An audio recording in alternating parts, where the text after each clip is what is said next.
KP Video News. It's KP Video News, y'all. It's KP Video News, y'all. That's right. It's KP's Video News, y'all. The story here today I'm gonna talk about is extremely serious, man. Extremely serious about, situation we got going on with Adolph Trump over there, and man, he's totally out of control. And when the House of Representatives tried their best to do what they had to do to get this tyranny and this tyrannical so-called leader out, under control. So back in December 2019, the House of Representatives impeached Trump, and by February 5th, 2020, the Republican Senate basically created Trumpenstein, man. It created a monster, a total, complete monster, and he's completely out of control now, and he's totally out of control. So now what he's doing is he's actually released a self-made militia on the people, and wow, I mean, it's crazy, man. But if you go back to some of his crazier things that he did from the beginning, he had in January 2017, he had a ban on Muslims. So he had several Muslim countries that he had placed a ban on, and the Supreme Court came back and said, no, well, you can't do that. So fast forward to June 2018, he came up with a family, immigration ban for people coming across the border about Mexico. So and that's which created the family separation. That was June 2018. So fast forward to now, you're talking about the Trump militia is in Portland, and that started like July 17, 2020, and here we are today, and he's talking about sending that same militia to a city, to Chicago.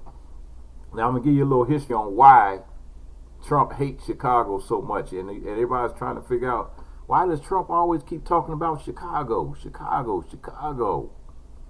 And basically the reason why he hates Chicago, because he had a rally in Chicago scheduled in March 2016, but the Trump rally, the protesters in Chicago basically ran him out of town. They shut him down. They shut him down in Chicago back in March 2016, and he's been hating Chicago ever since. So this is just a dry run that he's trying in Portland, and if he can get away with it, he's gonna try to send some troops in there to Chicago. This little self-made militia backed by the crook bar. I mean, it's just criminal what they're doing right now.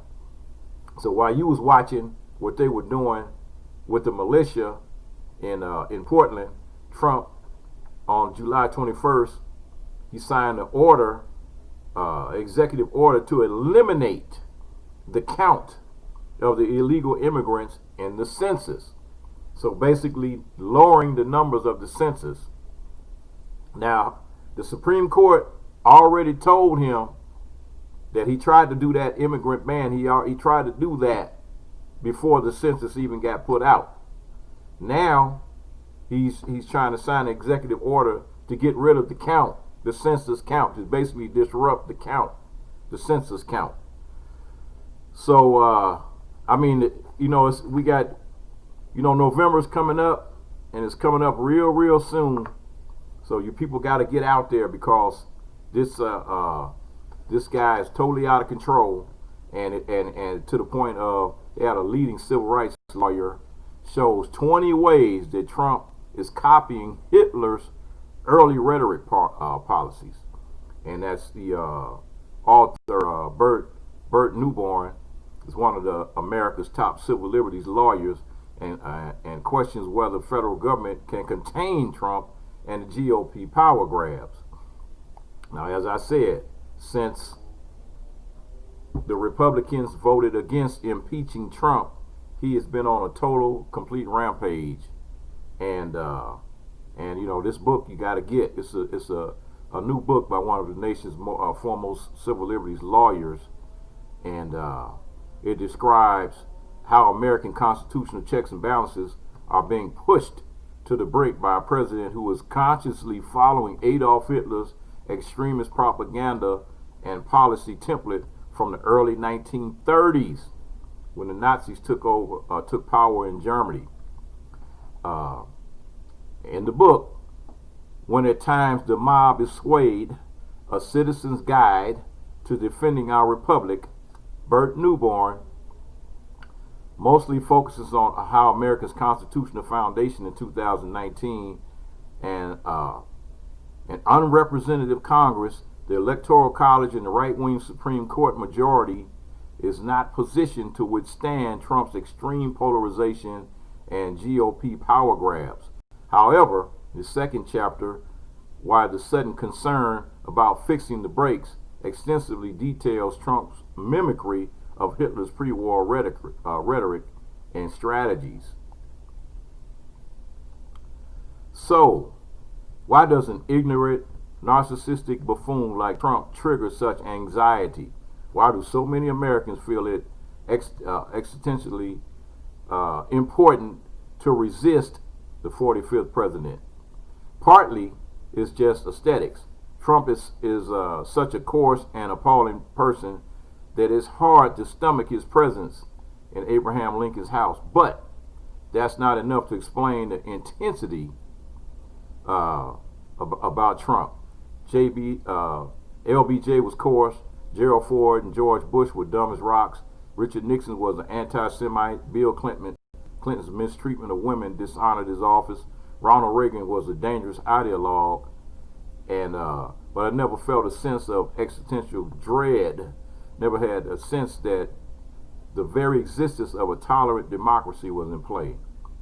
A younger Trump, according to his first wife's divorce filings, kept and studied a book translating and annotating Adolf Hitler's pre-World War II speeches in a locked bedside cabinet. The English edition of My New Order, published in 1941, also had an analysis of his speeches, impact on his era's press and politics. Ugly and appalling as they are, those speeches are the masterpieces of demagogic manipulation. Watching Trump work his crowds, though, I see a dangerously manipulative, narcissistic unleashing of demagogic spells that he learned from studying Hitler's speeches. Things he cannot control and that are capable of eroding the fabric of American democracy. You see, when we've seen what the rhetoric techniques can do. Much of Trump's rhetoric as a candidate and in office mirrors the strategies, even the language used by Adolf Hitler in the early 1930s to erode Germany's democracy. Many Americans seize or condemn this analysis, which has more than 20 major points of comparison. The author repeatedly says his goal is not equating the men as it trivializes Hitler's obscene crimes to compare within them to Trump's often pathetic initiatives.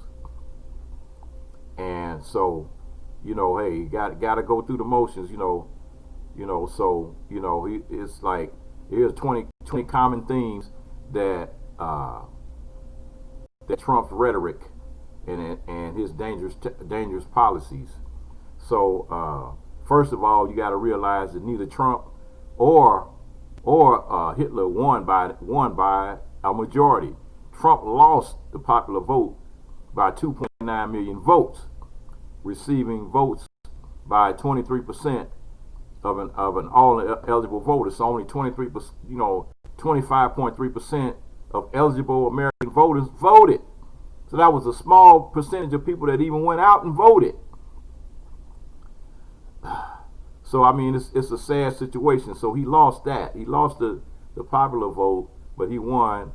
He won by by electoral college. Both found direct communication channels to their base.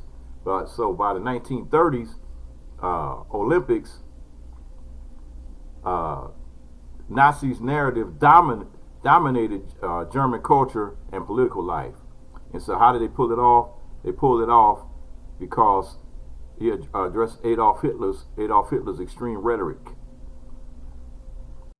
But what they did was the Nazi Party gave out radios with only one channel tuned to Hitler's voice, bypassing Germany's news media. But Trump has an online equivalent, and it's called Twitter. So often, and Donald Trump's tweets, often delivered between midnight and dawn, are the 21st century of technology embodiment of Hitler's free plastic radios. Trump's Twitter account, like Adolf Hitler's radios, enables a charismatic leader to establish and maintain a personal, unfiltered line of communication with adoring political base of about 30% of the population.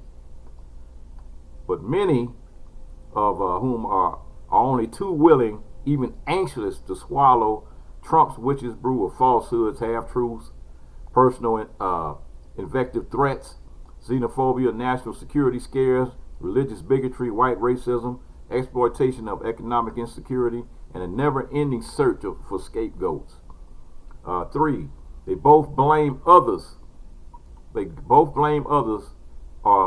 And divide along racial lines. So Hitler blamed the Jews for everything, for every problem. So Trump comes along, and his Twitter and his public statements, whether dealing with the black-led demonstrations against police violence, white-led racist mob violence, threats posed by undocumented aliens, immigration policy, protests by black and white professional athletes, college admission policy, hate speech, and even response to hurricane damage in Puerto Rico. Again and again and again, Trump uses racially tinged messages. 4, they both relentlessly demonize opponents. So Hitler demonized his opponents, but Trump came along and demonized his opponents. Hillary Clinton, he called the Mexicans rapists. He referred to African countries as shithole countries, degrades anyone who disagrees with him, and dreams of uprooting thousands of allegedly disloyal bureaucrats in state departments, the Environmental Protection Agency, the FBI, and the CIA. 5, they unceasingly attack objective truth. Both Trump and Hitler maintain a relentless assault on the very idea of truth. Each began the assault by seeking to delegitimize the mainstream press. So Hitler coined the epithet a lying press, and Trump comes along and he calls it the press the fake news. Fake news, lying press. He published called the fake news. 6, they relentlessly attack the mainstream media. 7, attacks on the truth include both Trump and Hitler intensified their assault on objective truth by deriding scientific experts, especially academics who questioned Trump's views on climate change, immigration, or economics. For both Trump and Hitler, the goal is to get rid of the very idea of objective truth, turning everything into a gist for populist jury suspect to the manipulation by a master puppeteer. 8, their lies blur reality, and supporters spread those lies. Trump is just throwing those lies out there. He's following the same path, simultaneously launch bitter attacks on the mainstream press while embracing the so-called alt-right media, co-opting both Sinclair Broadcasting and the Rupert Murdoch-owned Fox Broadcasting Company as essentially the Trump Broadcasting Network. 9, both orchestrated mass rallies to show status. 10, they both embraced extreme nationalism.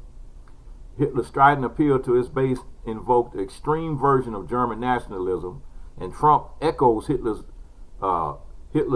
ultra-nationalists appear talking about make America great again, which Hitler was talking about make Germany great again.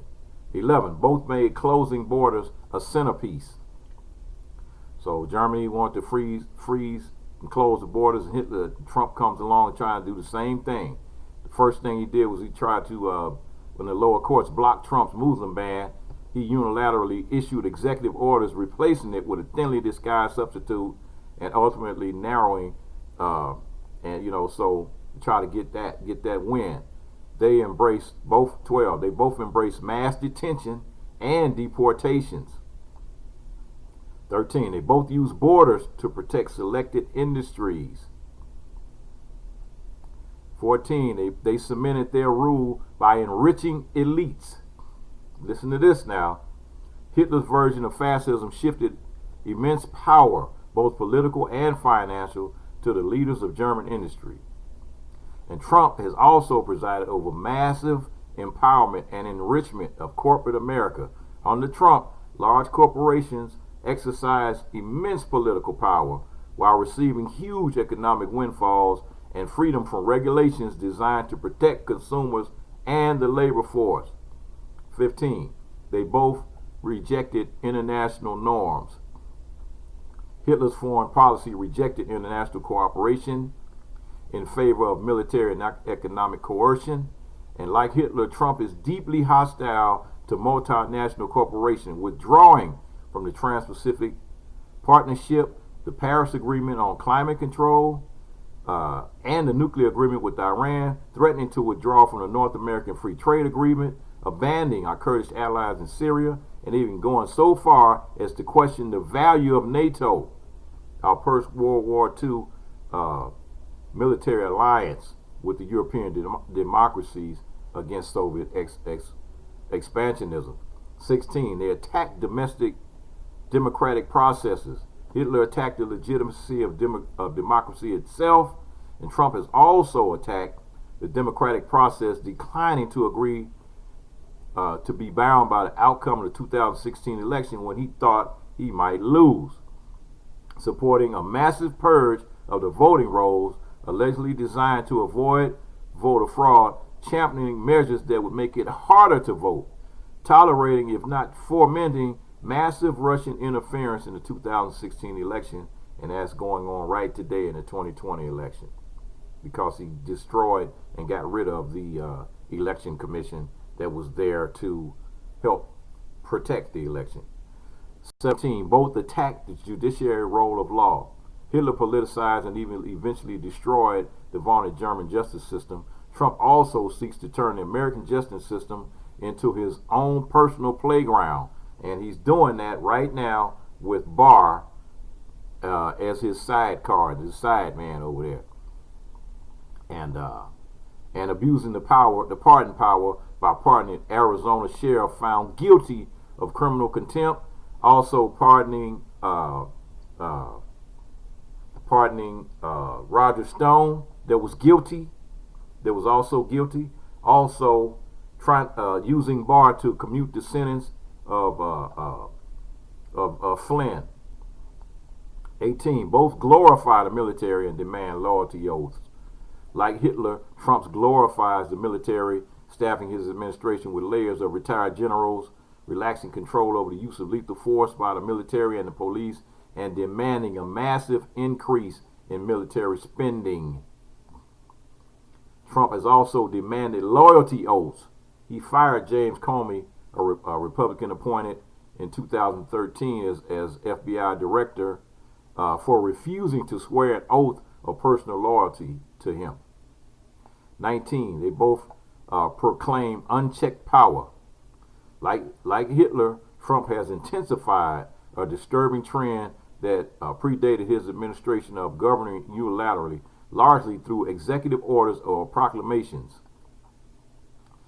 citing the Muslim travel ban, trade tariffs, unraveling of health and environmental safety nets, ban on transgender military service, and efforts to end President Obama's protection of dreamers. Like Hitler, Trump claims the power to overrule Congress and govern all by himself. When Congress refused to give Trump funds for his border wall. Even after he threw a temper tantrum, and shut down the government, Trump, like Hitler, declared a phony national emergency and claimed the power to ignore Congress. Don't count on the Supreme Court to stop him. 5 justices gave the game away on the president's unilateral travel ban. And 20, both regulate women to subordinate roles. Finally, Hitler propounded a misogynistic, stereotypical view of women, valuing them exclusively as wives and mothers while excluding them from full participation in German political and economic life. Trump may be the most openly misogynistic figure ever to hold high public office in the United States. Grossly treating women as sexual objects, using non-disclosure agreements, and violating campaign finance laws to shield his sexual misbehavior from public knowledge, attacking women who come forward to accuse men of abusive behavior, undermining reproductive freedom, and opposing efforts by women to achieve economic equality. So I'm telling you now, this country is in trouble. Big trouble. Ultimately, there will be a constitutional mechanic, something going on here that something's got to happen to save American democracy from Donald Trump at the head of political mob. Whatever Trump thinks he is or isn't doing, his rhetorical and strategic role model, the early Hitler, is what makes Trump and today's GOP so dangerous, extremely dangerous. Even if all that Trump is doing is marching to the populist drum, he is unleashing forces that imperil the fragile fabric of a multicultural democracy. And so, with this whole thing, just like the parallels, especially the links between the Lügenpresse, which Adolf Hitler came up with, and fake news, which Trump came up with, and promises to restore German greatness by Hitler and make America great again by Trump, are just too close to be coincidental. I'm pretty sure that Trump's bedside study of Hitler's speeches, especially the use of personal invective white racism and xenophobia, has shaped the way Trump seeks to gain political power in our time. And I don't for a moment believe that Trump admires what Hitler eventually did with his power like genocide, but he damn well admires and is successfully copying the way Hitler got his power. And that's, this is absolutely positively no difference between Adolf Hitler and Trump. Trump has been following the Adolf Hitler playbook since before he even, while he was running for office, and he's definitely using it now. Just like Hitler had his right-hand man, Trump got his right-hand man over there in Bar. So they're basically uprooting all the rule of law, and they're destroying the country from the inside out. And that was Sun Tzu that stated that if you want to destroy something, you don't have to destroy a country from the outside in. You destroy a country from the inside out. You never have to fire one shot. And that's exactly what Trump is doing right now, destroying this country for his buddy Putin. He kisses Putin's butt, and people have been trying to figure out, why is Trump doing all the stuff that he's doing.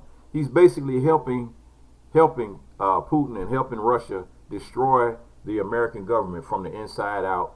And your Republicans are guilty, just as guilty as Trump is, of destroying this country.